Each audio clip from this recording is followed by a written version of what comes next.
What is going on, you guys? It is Dragonball here, back with another video, and in today's video, we're going to be discussing the canonicity of Dragon Ball Super. Is Dragon Ball Super canon? Is it canon because it has Toriyama's name on it? We'll discuss all of this next. Hey, didn't you hear me, you mangy mutt? I told you to subscribe to Dragonball.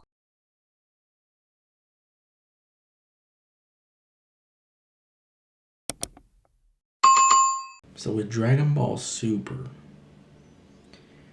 where to even begin talking about it? Dragon Ball Super, there's a lot of points about, there's a lot of stuff you can discuss, and there's a lot that goes into and behind the scenes of Dragon Ball Super and the creation of it.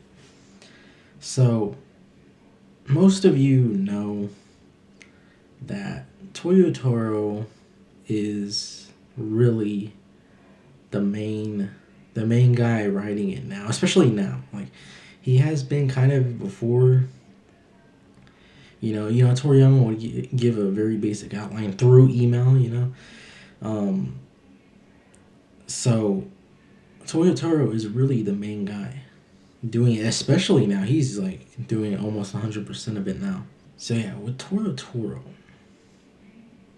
and in Toyotoro's writing, there's a lot of Toei inspiration in it, in the manga, because for most of the manga,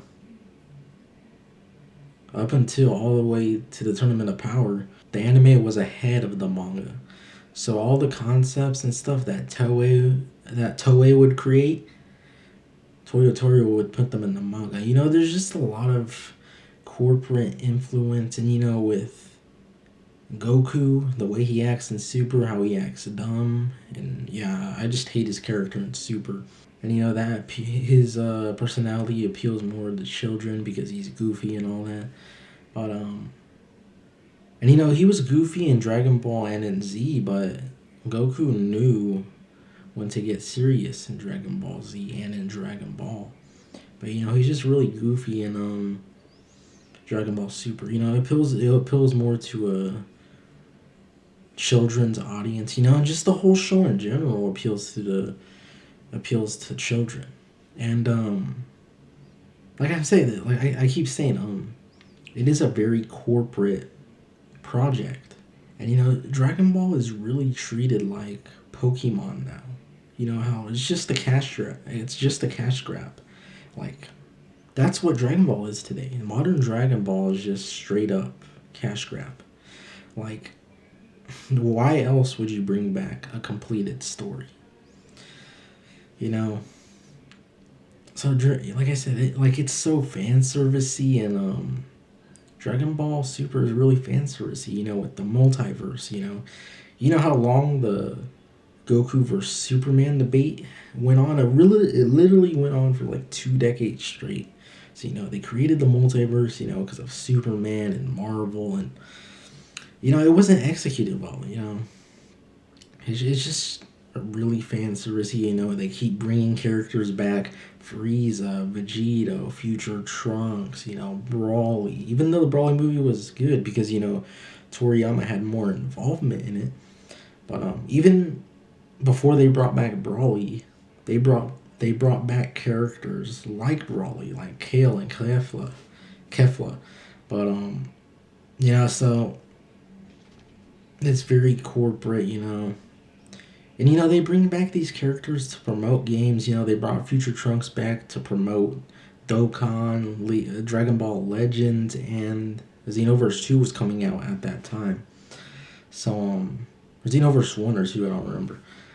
So it's just very corporate. I keep saying that. It's like very corporate. And even if it wasn't corporate, and say Toriyama just straight up, he's writing like all of it with his group of 1 or 2 editors, it would still not be as good as the original manga, because during the 80s and 90s, that was when Toriyama was coming from a place of inspiration.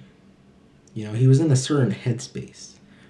When you fast forward about 30 years later in the future, and you're old and you have kids and probably grandkids, and You're just old. It's not going to be the same.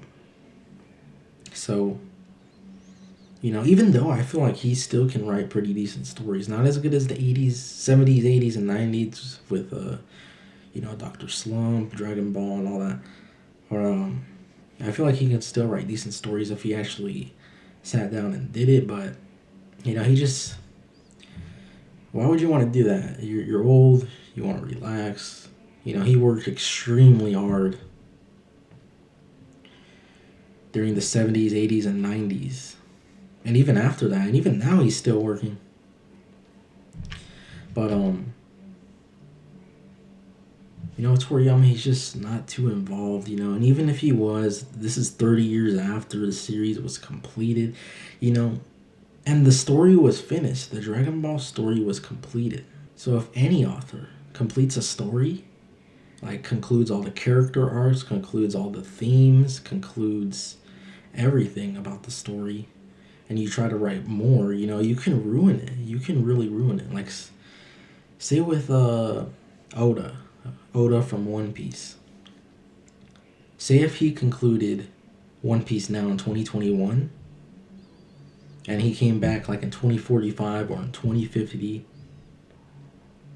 and he's in his 40s now, but he would probably be like in his 60s or something if he came back at that time.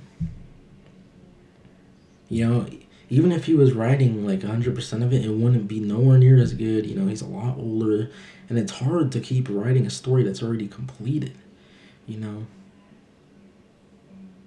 So that's how it is with Dragon Ball. The story was completed.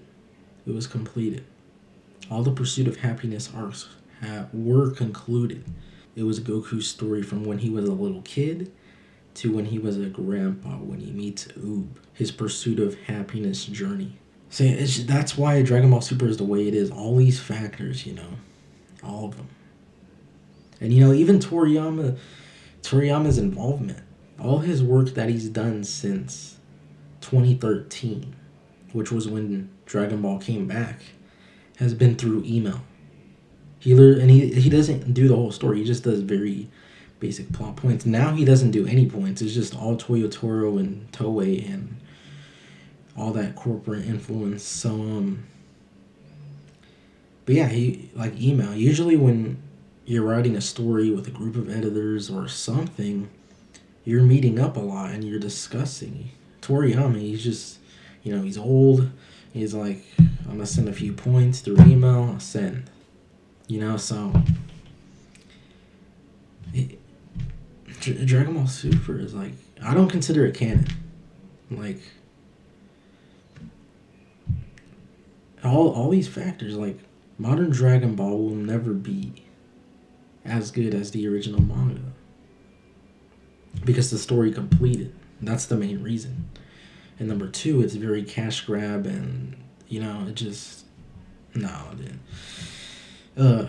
I don't even know when it's gonna end. Like, they might just go on forever, like Pokemon, or they're just gonna cash grab it. And yeah, I just wish it can be better. Maybe with this new arc coming, the granola, whatever it's called, the granola arc. I haven't even read it. I don't know. I read a little bit about it, and it looks kind of cool, but still like kind of fan servicey, like with bringing the Saiyans back, and it looks like a baby arc or something. I don't know. But you never know. They could, like, I'm fine if you take things from the past, from GT or whatever, and make it good, But the story concluded, just these stories. It's just these arcs, these new arcs. It's just like, what's the point of them when the story concluded, So yeah, I don't consider Dragon Ball Super canon. You can decide if you want to or not. It's just, yeah, like I said, very corporate. It doesn't come from the headspace of Toriyama from the 80s and 90s. That is why. He was in a place of inspiration. So, yeah, Dragon Ball Super. You know, my thoughts on it. Yeah, like I said before, I don't really like it. You know, there's too much character assassination, too many plot holes, too many inconsistencies. You know, there's a few good sprinkles here. Like, I think the best thing about the Dragon Ball Super show is probably the slice of life moments. Those are really good, actually. You know, Battle of Gods was pretty good, and Brawly was pretty good. Um, those two movies are the closest we've got to the original manga. Hopefully, there's more movies or more arcs like that. You know, that would be good. And yeah, but that is my thoughts on the canonicity of Dragon Ball Super. Let me know what your thoughts are. Let me know your thoughts on Dragon Ball Super or just anything in general. Just anything in general. But yeah, thank you for watching. Thank you for all the support. And I'll see you guys in the next video. I'm out.